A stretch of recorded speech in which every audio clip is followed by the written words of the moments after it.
પોરબંદરમાં શ્રી વિદ્યાર્થી પરિવાર એક્સ્ટ્રીમ ફિટનેસ કેર અને રોટરેક ક્લબ દ્વારા વેલકમ નવરાત્રીનું આયોજન કરવામાં આવ્યું હતું, જેમાં ચોપાટી ગ્રાઉન્ડ ખાતે આ કાર્યક્રમમાં હજારોની સંખ્યામાં ઉપસ્થિત રહી લોકોએ રાસ ગરબાની રમઝટ બોલાવી હતી. પોરબંદરની ચોપાટી ખાતે શીતળ ચાંદનીના સાનિધ્યમાં શ્રી વિદ્યાર્થી પરિવાર એક્સ્ટ્રીમ ફિટનેસ કેર અને રોટરેક ક્લબ દ્વારા વેલકમ નવરાત્રીનું આયોજન થયું હતું.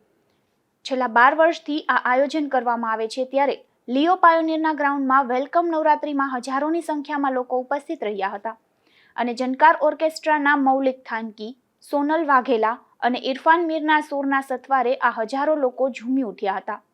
તો આ કાર્યક્રમમાં રાસ ગરબાની વિવિધ સ્પર્ધાઓ પણ યોજાઈ હતી, જેમાં વિજેતા બનેલ ખેલૈયાઓને ટીવી અને સાયકલ સહિતના કિંમતી ઇનામો પણ આપવામાં આવ્યા હતા. આ કાર્યક્રમનું સંચાલન હિતેશભાઈ કારિયાએ સંભાળ્યું હતું.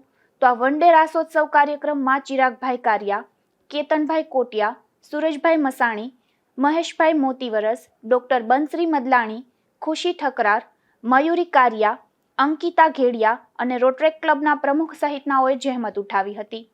અશોક થાનકી, ગુજરાત ન્યૂઝ, પોરબંદર.